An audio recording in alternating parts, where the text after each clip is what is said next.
Okupili smo se danas značajnim povodom za istoriju našeg grada kako bismo obeležili jedan vek postojanja klupskog tenisa u Vranju. Još početkom 20. veka ovaj pre svega elegantan i zanimljiv sport u Vranju su igrale inostrane diplomate, službenici i oficiri, a vrlo brzo postao je popularan i među poznatijim Vranjancima i intelektualcima. 1924. upisana je kao godina osnivanja prvog teniskog kluba koji je dobio ime Lunga po poznatom vranjskom trgovcu. Prema dostupnim podacima u to vreme jedino su Priboj na reci Lim i Palić imali teniske terene pre Vranja. Sve ono što je usledilo nakon toga ostaće zapisano. Godine ljubavi prema tenisu, uživanja u igri, truda, rada, istaknutih pojedinaca i ljubitelja tenisa doprinele su značajnom poglavlju u razvoju vranjskog sporta i činjenici da danas govorimo o 100-godišnjici klupskog tenisa u gradu. Tim povodom Istorijski arhiv 31. januar priredio je izložbu eksponata, fotografija i dokumenata o razvoju tenisa u Vranju, koju ćemo vam predstaviti. Zamolit ću gospodina Miroljuba Mišu Stojčića, jednog od autora izložbe, da nas uputi u detalje postavke.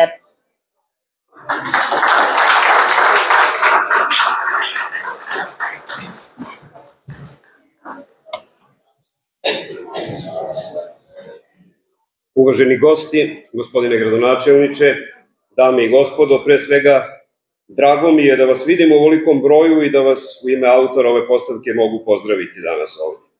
Pred nama je danas izložbena postavka koja u punom sjaju svedoči o teniskoj tradiciji našeg grada staroj, evo već čitav vek.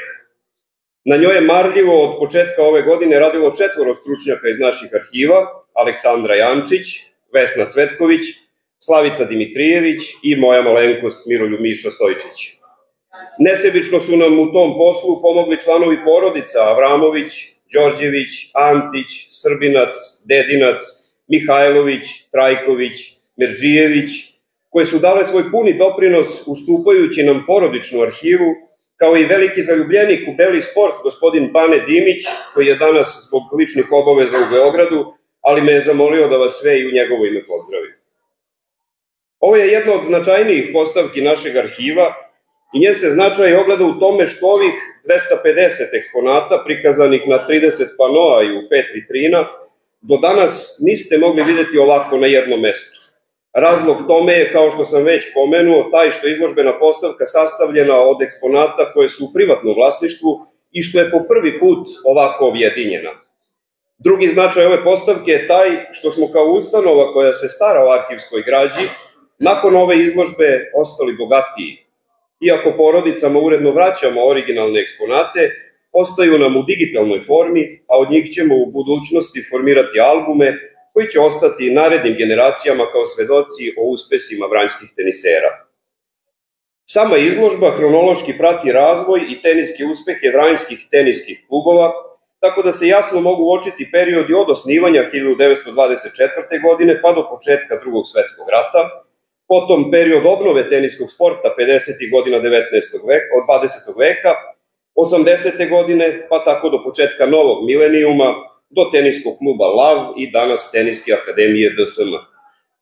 I posmatrajući je na ovaj način, možemo se upoznati sa detaljima oko formiranja prvog kluba i izgradnje prvog teniskog terena u gornjem delu Gradskog parka 1924. godine, potom obnove kluba 1954. godine na 30-godišnjicu od osnivanja prvog kluba, kada su u Vranju izgrađeni za to vreme najlepši sportski objekti u gradu, 2 glavna i 1 pomoćni teren kod Doma vojske, odnosno tadašnjeg Doma JNA. Možemo pratiti uspehe koji su nizali tadašnji vranjski teniseri koji su 1957. godine izborili titulu prvaka Srbije, a to u vreme bivše Jugoslavije, nekadašnje Jugoslavije, nije bilo nimalo lako. Za ovu titulu morali ste pobediti i postati prvak uže Srbije, zatim pobediti prvaka Kosmeta, odnosno Kosova i Metohije, prvaka Vojvodine, kako biste postali prvak Srbije. A onda ih je za nepunih 20 dana sačekao meč sa tadašnjim prvakom Narodne republike Makedonije, teniskim klubom Jug iz Skoplja, oko ulaska u Saveznu ligu, i tom pobedom tada se, znači 24. i 25. oktobra 1957. godine, Na vranjskim teniskim terenima 2 dana se igrali mečevi za ulazak u Saveznu ligu i pobedom nad makedonskim prvakom iz toga vremena vranjski teniseri izborili su priliku da se takmiče sa najboljim jugoslovenskim teniserima tog vremena. Taj 25. oktobar 1957. godine bio je nesumnjivo najveći uspeh teniskog kluba Vranje. I prateći priču o vranjskom tenisu na ovaj, nazovimo ga hronološki ili istorijski način, doći ćemo do nama bližih vremena i podataka o teniskim klubovima koji su u našem gradu postojali 80. godina pa do danas. Teniski klub Vranje, teniski klub Lav i danas Teniska akademija DSM. Međutim, ova postavka može se posmatrati i na drugi način. U svakom sportu period od 100 godina, dakle to je jedan čitav vek, prosto je nemoguće u kontinuitetu nizati uspehe i biti najbolji čitav jedan vek. Zato se ova izložba može posmatrati i kroz generacije tenisera koje su obeležile ovaj sport. I meni ovaj način posmatranja lično nekako draži, odnosno ličniji. Upoznate ljude zaslužne za sve ovo prateći priču o prvoj generaciji entuzijasta koje su predvodili Marko Avramović, dr. Borisav Petrović, Brana Hristić, dr. Dragoljub Mihajlović, Milorad Mihajlo i Vukašin Vučković, Stojan Simonović i drugi. Potom generaciju prvaka Srbije iz druge polovine 50. godina koje sam već pomenuo, a koje su predstavljali Jovica Avramović, Nestor Dedinac, Nevena Zdravković, Srboljub Antić Cibuk, Zdravko Ivković koji je od 1975. godine bio savezni kapiten reprezentacije Švajcarske, potom Bradonjić i Milorad Đorđević Bonde. I velika je čast da je gospodin Đorđević danas ovde sa nama. Ja vas sve molim da ga jednim velikim aplauzom pozdravimo.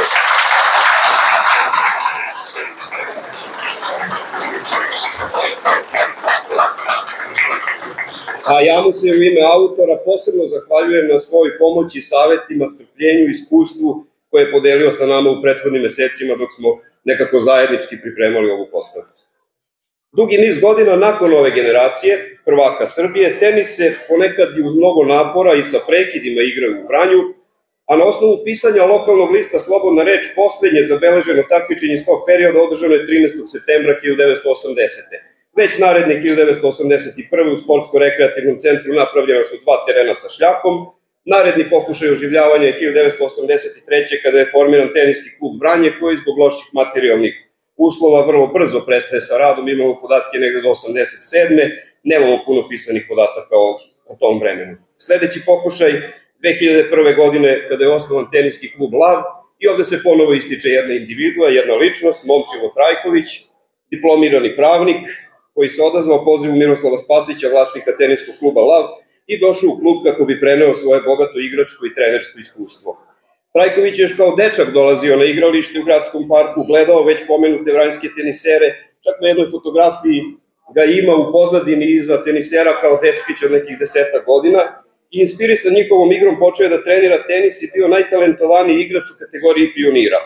Potom odlazi na studiju u Beograd, pa u Niš, gde najpre igra u Radničkom, a kasnije postaje trener mlađih kategorija. Njegov veliki doprinos ovom sportu grad je prepoznao 2012. godine, kada mu je uručio nagradu za životno delo koje je izloženo ovde u ovoj prvoj vitrini. Članove kluba trenirao je do kraja svog života 2018. godine. Teniski klub Lav imao je zapažene uspehe i formalno je postojao do 2020. godine. I danas smo savremenici još jedne velike ljubavi prema tenisu i još jedne ličnosti koja će ostati zabeležena u istoriji vranjskog tenisa. Međunarodni teniski trener sa ATP licencom, gospodin Đorđe Meržijević, koji je svoje prve uspehe i kao teniser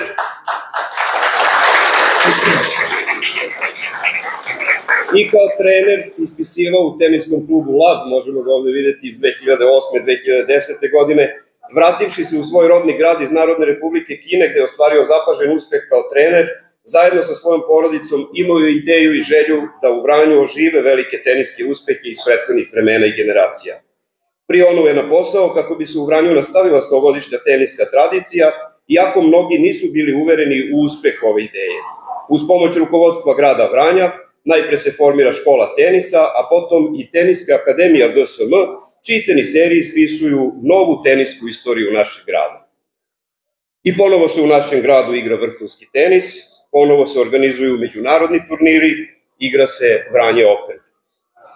I na samom kraju hteo bih još samo da dodam da postavka počinje sa moje desne strane i kao što ove razigrane figure tenisera u dnu svakog od ovih panoa, iscrtane u jednoj liniji koja kreće od 1924. pa do 2024. godine, simbolizuju jedan kontinuitet, tako i priča ima svoj kontinuitet, do panoa koji se nalazi na kraju, ali sam duboko uveren da bez obzira što je na kraju, taj pano nije poslednji, jer će neke buduće generacije dopunjavati ovu priču novim uspesima vranjskih tenisera.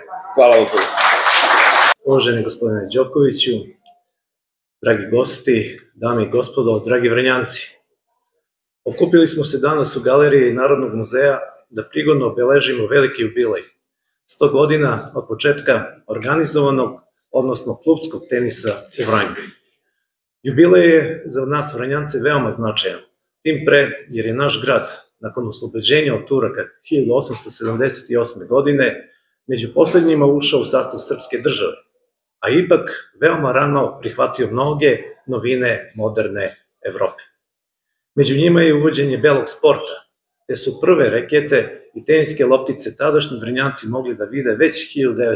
godine, kada su ovaj sport rekreativno igrali strani nameštenici koji su boravili u našem gradu, a ubrzo potom i vranjski trgovci i retki intelektualci kao i oni koji su se poslom obreli u Vranje.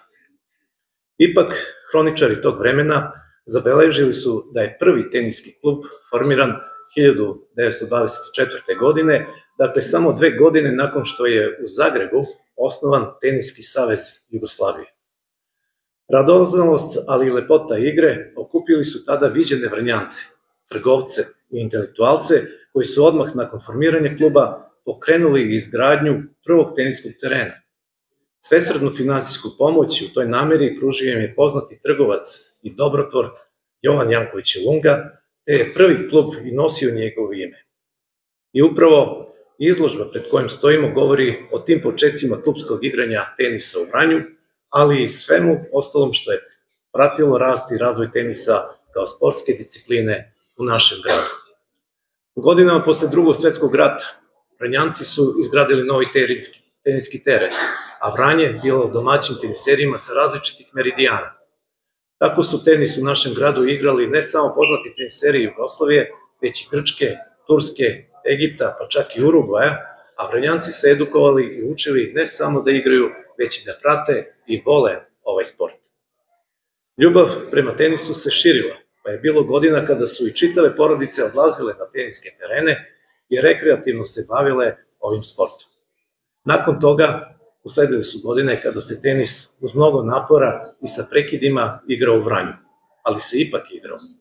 Tome je, verujem, doprinela i briljantna figura najboljeg tenisera svih vremena Novaka Đokovića, koji je kao sportista, ali i plemeniti dobar čovek, postao idol dece i omladine i cele nacije.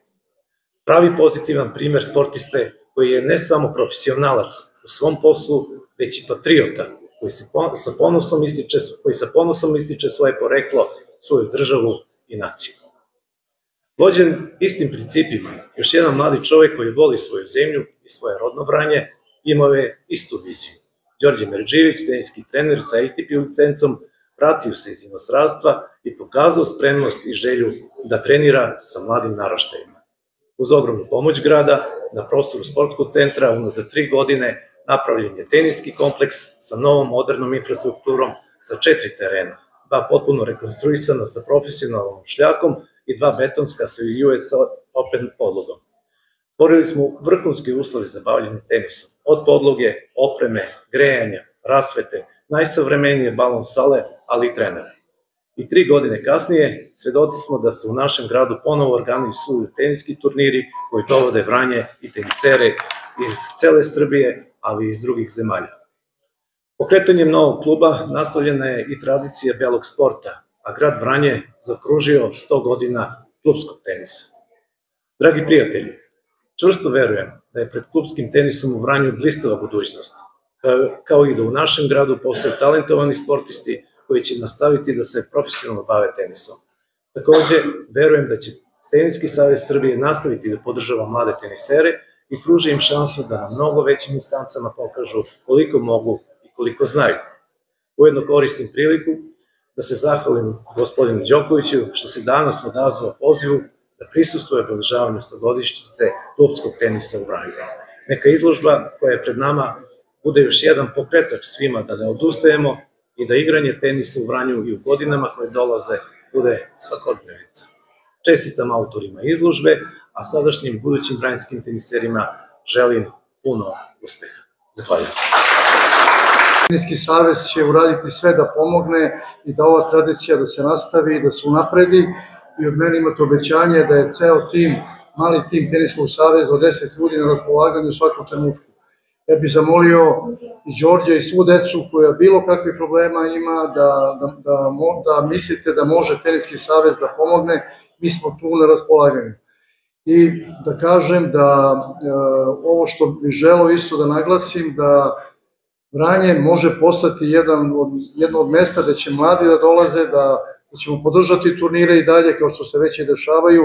U svakom slučaju, svaka vam čast svima vama na entuzijazmu, toliki broj dece i nama je posebno zadovoljstvo i u ime porodice Đoković i u Novakovo ime, ja sam mu rekao da on vas je sve pozdravio, a u ime drugog dela porodice koje organizujemo teniski turnir ATP u Beogradu, 250 serije, da vas pozovemo da budete naši gosti. Mi ćemo organizovati za vas karte i svi su dobrodošli ko može jedan dan u dogovoru sa Đorđem i sa gradonačelnikom. Budite naši gosti u Beogradu od 3. do 9. novembra i zaverite dan, dva koji mislite da vam pripada. Hvala vam još jednom na toplom prijemu, ja sam stvarno fasciniran i eto, prvo mesto posle izbora za predsjednika je Vranje i nadam se da će mi ostati i siguran sam da, što kažu, kao mezimče, da guramo dalje svi zajedno. Hvala vam puno.